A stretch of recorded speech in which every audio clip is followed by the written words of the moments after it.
ఏమి దూకుడుగా చేసేదేమి అలా ఉండదు. కానీ ఆయన ఐఎమ్ విత్ జగన్ అనే ఒక మెసేజ్ అయితే ఇవ్వడానికే బహుశా ఈరోజు కలుసుకొని ఉండాలి.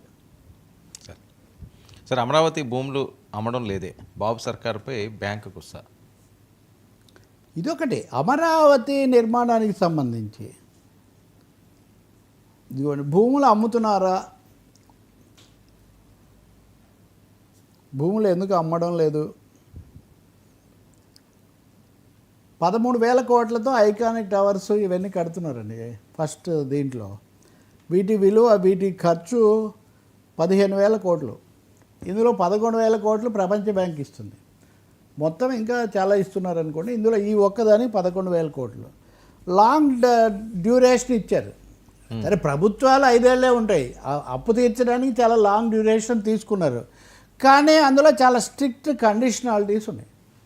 అందులో ఒకటేంటి, మాది సెల్ఫ్ ఫైనాన్సింగ్ ప్రాజెక్టు కాబట్టి మా భూములు అమ్మితే మాకు డబ్బులు వస్తాయి, భూములు అమ్మేసి డబ్బులు ఇస్తాము అన్న ఒక హామీ, ఒక సూచన ప్రభుత్వం చేసింది. సో వాళ్ళు అప్పు ఇవ్వడానికి ఒక కారణం భూములు ఉన్నాయి, వాటికి డబ్బులు వస్తాయి అని. సో 25 కోట్లకు ఒక ఎకరా అమ్ముడుపోతుంది. మా దగ్గర ఇదిగో 400 ఎకరాలు ఉన్నాయి, సో ఇన్ని వేల కోట్లు వస్తాయి. ఇలా లెక్కలేశారు. ఇప్పుడు 6 నెలలు అయింది కదా, 1 ఇయర్ అయింది ఒక విధంగా. కనీసం ఈ బ్యాంకు ఇది వచ్చి 6 నెలల్లో ఎన్ని భూములు అమ్మారని అడుగుతున్నారు. మీరు అప్పు తెచ్చుకుంటే అంతే కదా. ఇప్పుడు నా దగ్గర స్టాక్ ఉంది హైపోతికేటెడ్ అని మీరు తెచ్చుకుంటారు. తెచ్చుకున్న తర్వాత మూవ్మెంట్ లేదే, మీరు ఎందుకు అమ్మడం లేదు భూములు అని ప్రపంచ బ్యాంక్ వాళ్ళు అడుగుతున్నారు. ఉదాహరణకు ఎకరా 25 కోట్ల నుంచి 30 కోట్లకు పోతుంది. ఇప్పటికిప్పుడు 100 నుంచి 800 ఎకరాల వరకు అమ్మదకానికి ఉంది. దీనివల్ల 20,000 కోట్ల రూపాయలు ఆదాయం వస్తుందని మీరు చెప్పారు. సో మీరు 20,000 కోట్లు వస్తుందని మేము 11,000 కోట్లు పెట్టాం. మీరు పనులు పిలిచాము, టెండర్లు ఇచ్చామని చెప్తున్నారు, కానీ ఆ 20,000 కోట్లు వచ్చాయా అంటే అమ్మారా అంటే? ఈ అమ్మడంలో 2 రకాల సమస్యలు ఉన్నాయి. ఒకటి అమ్మకానికి ఏర్పాట్లు, రెండవది 25 కోట్లు రావడం. 25 కోట్లు రావాలి కదా ఎకరాకు. సో అది వస్తేనే కదా వీళ్ళు అమ్మగలిగేది. సో ఈ సమస్య కూడా ఉంది. నిన్న మొన్న అక్కడ మీడియాలో చాలా విస్తృతంగా ప్రపంచ బ్యాంక్ పర్యటన, రవాణా ఏర్పాట్లు సమీక్షించారు, ఈ పనులు చేశారు, ఆ పనులు చేశారు, ఇట్లాంటి వార్తలు చాలా వచ్చాయి. కానీ వాటిలో ఈ అంశం లేదు. ప్రపంచ బ్యాంకు బృందం నిరంతరం నిఘా వేసి ఉంటుంది. ఇదైతే గుర్తుపెట్టుకోవాలి. వాళ్ళు ఎప్పటికప్పుడు ప్రశ్నలు వేస్తున్నారు. రెండవది, మీడియా ముందు మాట్లాడేది కాకుండా వాళ్ళకు వాళ్ళు తమ సొంత తనిఖీలు, తమ సొంత చర్చలు అవి కూడా చేస్తున్నారు. కాబట్టి ఫార్మల్ ఇది సరిపోవట్లేదు. అక్కడ మీడియా ముందు కొంతమంది వస్తారు, ఏదో చెప్తారు. కానీ ఇప్పుడు ఇంకొకటి, పనులు ప్రారంభించకుండా, ఓవరాల్గా రేట్లు పెరగకుండా డబ్బులు వచ్చే భూములను అమ్మడం ప్రారంభిస్తే ప్రజల స్పందన ఎలా ఉంటుందనేది కూడా ఒక ప్రశ్న. ఇక్కడ పనులు జరగాలి కదా, పనులు జరగకుండా ఇది చేస్తే ఎట్లని. కాబట్టి ఇది ఒక పెద్ద ప్రశ్నగా తయారైంది. రైతులు కూడా అడుగుతున్నారు. 43,000 కోట్లకు టెండర్లు పిలిచారు. ఇవన్నీ డబ్బులు ఎక్కువ ప్రపంచ బ్యాంకే ఇవ్వాలి.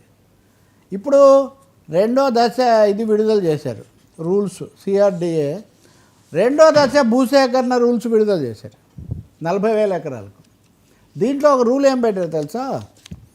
భూములు ఒకసారి మాకు ఇచ్చిన తర్వాత ఇంకా మావే, మీరు అక్కడ మళ్ళీ ఎలాంటి పని చేయకూడదు.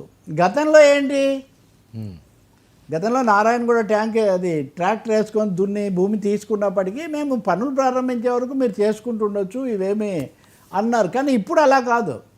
ఈ 2వ దశ భూసేకరణలో మాత్రం మీరు పూర్తిగా వదిలేసుకోవాలి, అక్కడ మీరు ఏం చేయకూడదని కూడా ఒక కండిషన్ పెడుతూ ఉన్నారు.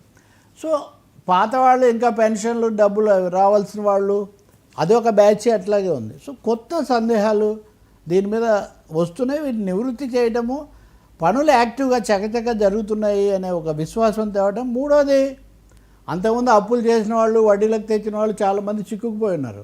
వాళ్ళ కదలిక, మూమెంట్ వచ్చి డబ్బులు చేతికి వస్తే, ఇప్పుడు ప్రభుత్వమే ఈ విధంగా చేసి అమ్మడం లేదని ప్రపంచ బ్యాంక్ ద్వారా అలాంటి ఇంప్రెషన్ వస్తే వీళ్ళ దగ్గర భూములు కొనే వాళ్ళు ఎవరు?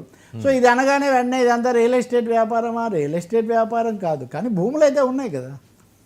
ఇవి అమ్ముడుపోతే అవి అమ్ముడుపోతాయి. సింగపూర్తో చేసుకున్న ఒప్పందంలో ఒక షరతు కూడా ఉంది, ముందు ఈ భూములు అమ్మే వరకు ఆ భూములు అమ్మకూడదని. సో ఇవన్నీ కొంచెం నేను చెప్పేవి కొంచెం తికమగ్గా ఉండొచ్చు, కానీ మల్టిపుల్ క్వశ్చన్స్. మొన్న కూడా మీరు బాలకోట అలాంటి వాళ్ళను ఇంటర్వ్యూ కూడా చేసినట్టున్నారు కదా. దట్ మల్టిపుల్ ఇష్యూస్ అనమాట. కేవలం ఒక గుడ్ విల్తోనో పొలిటికల్ స్టేట్మెంట్స్తోనో ఇటువంటివి అవ్వవు కదా. సో ప్రపంచ బ్యాంకు, కొంతమంది అంటారు ప్రపంచ బ్యాంకుకు ఫిర్యాదు ప్రపంచ బ్యాంకు అసలు గ్రీవెన్స్ ఉంటుంది, ఓపెన్ చేసి ఉంటుంది, ఎవరైనా దీని మీద మాకు పంపించవచ్చు అని. కాబట్టి రేట్ రావట్లేదా, వచ్చినా అమ్మడం లేదా, దీనికి రేట్ రాకపోతే దానికి ఎలా వస్తుంది, ఇలాంటి ప్రశ్నలు ఇక్కడ ఉత్పన్నమవుతున్నాయి. ప్రభుత్వం దీనికి ఊపు, కొంచెం మూమెంటం తేవడానికి ఏదైనా చేయాలి. చేస్తేనే అమరావతి రైతులు వాళ్ళు సంతోషిస్తారు. Sir, AP IPS good bye సంకేతాలు.